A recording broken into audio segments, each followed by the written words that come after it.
Hello friends, welcome back to my YouTube channel knowledge gainer. आज मैं आप लोग के लिए लेके आया हूँ टॉपिक लेटेस्ट करंट अफेयर्स, जो कि जनवरी से लेके जून तक रहेगा, जिसमें आपके बहुत ही इम्पोर्टेंट क्वेश्चन एंड आंसर रहेंगे, जो कि अपकमिंग एग्ज़ाम के लिए काफ़ी महत्वपूर्ण होंगे। तो इस वीडियो को इग्नोर मत करें, ताकि आपका जितने भी एग्ज़ाम्स हैं अपकमिंग वो सारे क्रैक्स हों और अच्छे नंबर आए। तो चलिए शुरू करते हैं आज का सेशन। अगर आप लोग इस चैनल में नए हैं तो please like, share and subscribe करके मुझे सपोर्ट करें, ताकि इस तरह के नॉलेजेबल कंटेंट्स में आप लोग के लिए लाता रहूं। Thank you so much. चलते हैं आज के सेशन की ओर। First question, who is known as the metro man of India, अर्थात भारत का मेट्रो मैन किसे कहा जाता है।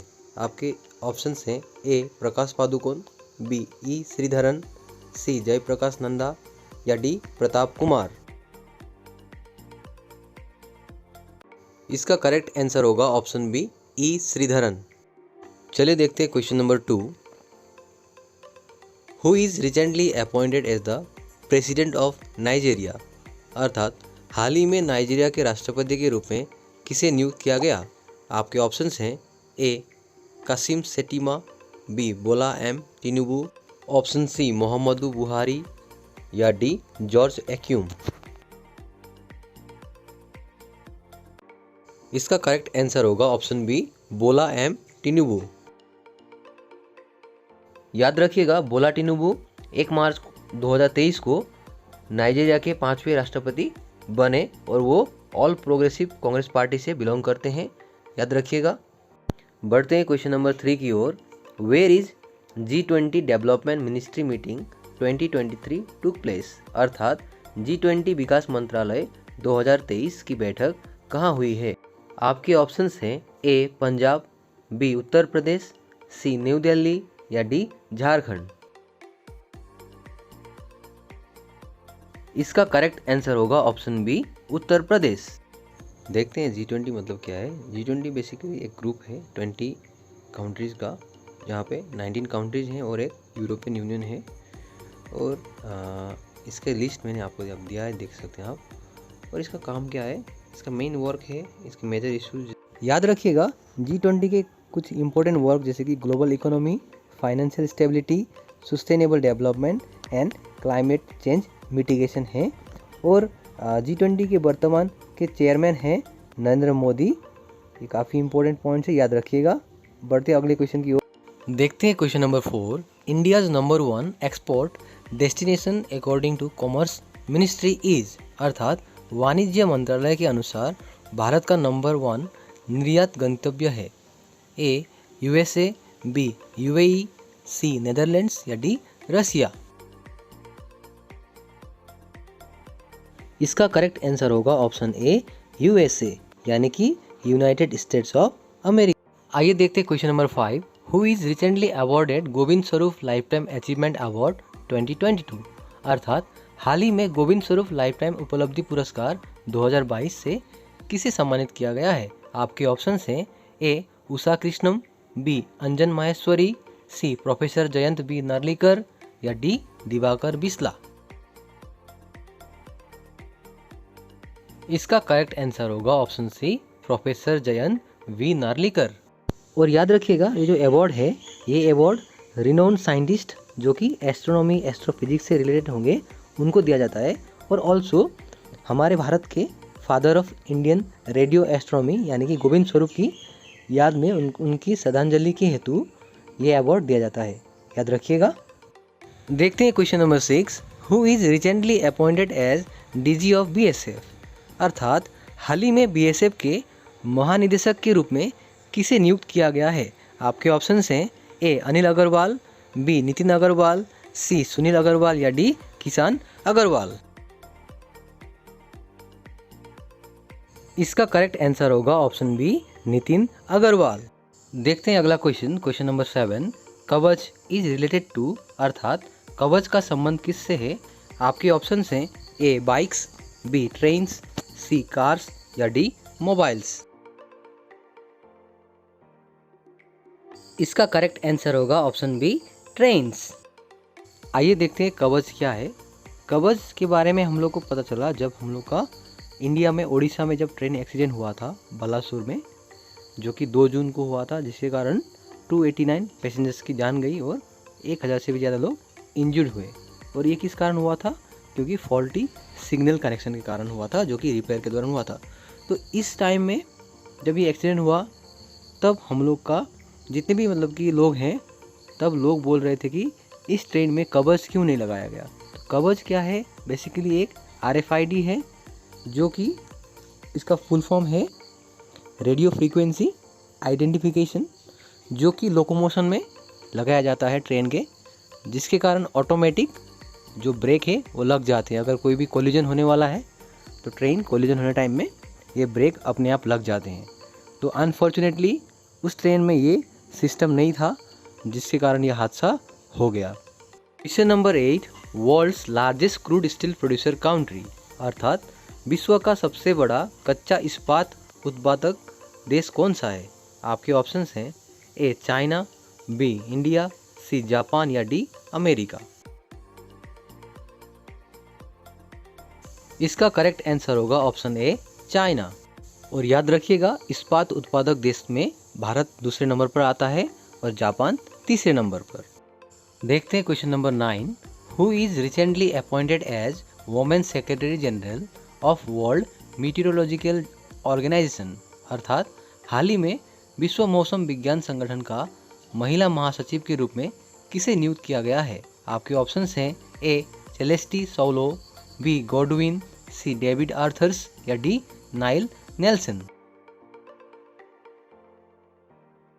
इसका करेक्ट आंसर होगा ऑप्शन ए सेलेस्टी साउलो।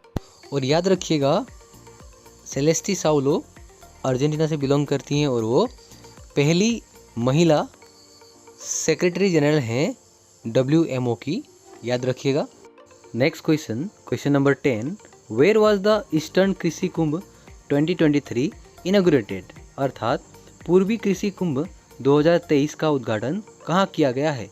आपके ऑप्शंस हैं ए उत्तराखंड, बी मेघालय, सी आसाम या डी झारखंड। इसका करेक्ट आंसर होगा ऑप्शन बी मेघालय।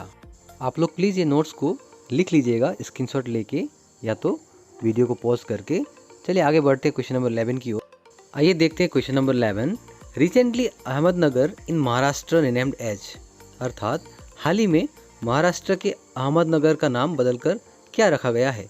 आपके ऑप्शंस हैं ए कावेरी नगर, बी अहिल्या नगर, सी गंगा नगर या डी पुष्पक नगर। ये काफ़ी इंपॉर्टेंट क्वेश्चन है, प्लीज़ इसका आंसर आप लोग अगर जानते हैं तो प्लीज़ कमेंट सेक्शन में बताइएगा। इसका करेक्ट आंसर होगा ऑप्शन बी अहिल्या नगर। आगे बढ़ते हैं क्वेश्चन नंबर 12 की ओर। Where is Pokhara international airport located, अर्थात पोखरा अंतर्राष्ट्रीय हवाई अड्डा कहाँ स्थित है? आपके ऑप्शंस हैं A Nepal, B Myanmar, C Tripura या डी सिक्किम। इसका करेक्ट आंसर होगा ऑप्शन ए नेपाल। आगे बढ़ते अगले क्वेश्चन की ओर। Question number 13, where is India's first international multi modal logistic park to be constructed, अर्थात भारत का पहला अंतर्राष्ट्रीय मल्टी मॉडल लॉजिस्टिक पार्क कहाँ निर्माण किया जाएगा? आपके ऑप्शंस हैं A Mettur, B Jogighopa, C Punsari या डी जीरो विलेज। इसका करेक्ट आंसर होगा option B Jogighopa. Next question number 14, which is the cleanest village of Asia, अर्थात एशिया का सबसे स्वच्छ गांव कौन सा है? आपके ऑप्शंस हैं ए तेजपुर, बी खारडुंगला, सी मौली नोंग या डी दरभंगा। इसका करेक्ट आंसर होगा ऑप्शन सी मौली नोंग। आगे बढ़ते क्वेश्चन नंबर 15 की ओर। Who is recently got appointed as CEO of UIDAI, अर्थात हाल ही में UIDAI के CEO के रूप में किसे नियुक्त किया गया है? आपके ऑप्शंस हैं A Amit Agarwal, B Nitish Agarwal, C Omkar Agarwal या D none of the above. इसका करेक्ट आंसर होगा ऑप्शन ए अमित अग्रवाल। चलिए देखते हैं question number 16, where is the world's first and Asia's largest tea research centre located, अर्थात विश्व का प्रथम और एशिया का सबसे बड़ा चाय का रिसर्च सेंटर कहाँ स्थित है। आपके ऑप्शंस हैं A Assam tea research centre, B Tocklai tea research centre, C Kolkata tea research centre या D none of the above. इसका करेक्ट आंसर होगा option B Tocklai tea research centre. आइए देखते हैं टोकलाई टी रिसर्च सेंटर के बारे में। टोकलाई एक चाय अनुसंधान संस्थान है जिसे हम लोग टोकलाई एक्सपेरिमेंटल स्टेशन के नाम से भी जानते हैं, याद रखिएगा, जो कि जोरहाट असम में स्थित है और ये 1911 में इस्टेब्लिश हुआ था। ये बहुत ही इम्पोर्टेंट पॉइंट्स है, कृपया ध्यान दीजिएगा। चलिए आगे बढ़ते हैं अगले क्वेश्चन की ओर। Question number 17, current prime minister of Nepal, अर्थात नेपाल के वर्तमान प्रधानमंत्री कौन है। आपके ऑप्शंस हैं A KP Oli, B Vasundhara Devi, C Balen Shah या डी पुष्पकमल दहाल। इसका करेक्ट आंसर होगा ऑप्शन डी पुष्पकमल दहाल। चलिए देखते हैं question number 18, where is India's first dark night reserve located, अर्थात भारत का पहला डार्क नाइट रिजर्व कहाँ स्थित है। आपके ऑप्शंस हैं A Himachal Pradesh, B Ladakh, C Jharkhand या डी मणिपुर। इसका करेक्ट आंसर होगा option B Ladakh. I hope आप लोगों को मेरे ये सारे क्वेश्चंस अच्छे लगे होंगे। दोस्तों अगर आप लोग मेरे चैनल में नए हैं तो please like share and subscribe करना ना भूलें। चलते अगले क्वेश्चन की ओर। देखते क्वेश्चन नंबर 19। हम लोग ने 20 आउट ऑफ 19 क्वेश्चन कंप्लीट कर लिया है दोस्तों। तो देखते हैं 19 नंबर क्वेश्चन क्या है। Which book recently won the Booker prize 2023, अर्थात हाल ही में किस पुस्तक ने बुकर पुरस्कार 2023 जीता। आपके ऑप्शंस हैं A time and money, B personal achievement, C time shelter या डी द गोल्डन ईयर्स। इसका करेक्ट आंसर होगा ऑप्शन सी टाइम शेल्टर। तो दोस्तों बढ़ते हैं हमारे अंतिम क्वेश्चन की ओर। इस सेशन के अंतिम क्वेश्चन की ओर चलते हैं। और अगर आप लोग ने मेरे चैनल को अभी तक सब्सक्राइब नहीं किया तो प्लीज़ कर दीजिए, ताकि इस तरह के नॉलेजेबल कंटेंट्स में आपके लिए लाता रहूं। और इसका पार्ट 2 मैं जल्दी लाऊंगा, तो प्लीज़ इस चैनल में बने रहें। तो चलिए देखते हैं क्वेश्चन नंबर 20, जो कि काफ़ी इंपॉर्टेंट है। और जितने भी करंट अफेयर्स हैं ये काफ़ी इंपॉर्टेंट है एग्जाम के नज़रिए से, तो प्लीज़ इग्नोर मत कीजिएगा और पूरा वीडियो देखिएगा ज़रूर। Question number 20, which government recently launched मो घरा हाउसिंग स्कीम, अर्थात हाल ही में किस सरकार ने मो घरा आवास योजना लॉन्च किया।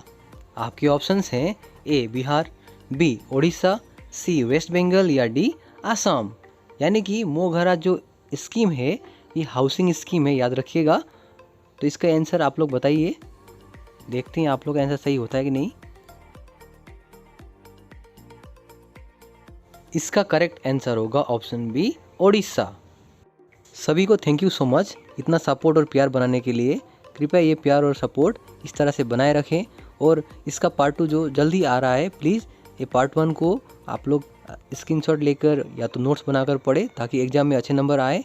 और प्लीज़ ये जितने भी टॉपिक्स हैं, क्वेश्चंस हैं, इसको इग्नोर ना करें और प्लीज़ अपने दोस्तों के साथ शेयर करें। और अगर आप लोगों ने मेरे चैनल को सब्सक्राइब नहीं किया तो प्लीज़ कर दीजिए, ताकि मुझे मोटिवेशन मिले और इस तरह के नॉलेजेबल कंटेंट्स में आपके लिए लाता रहूं। Thank you so much. All the best for your exams.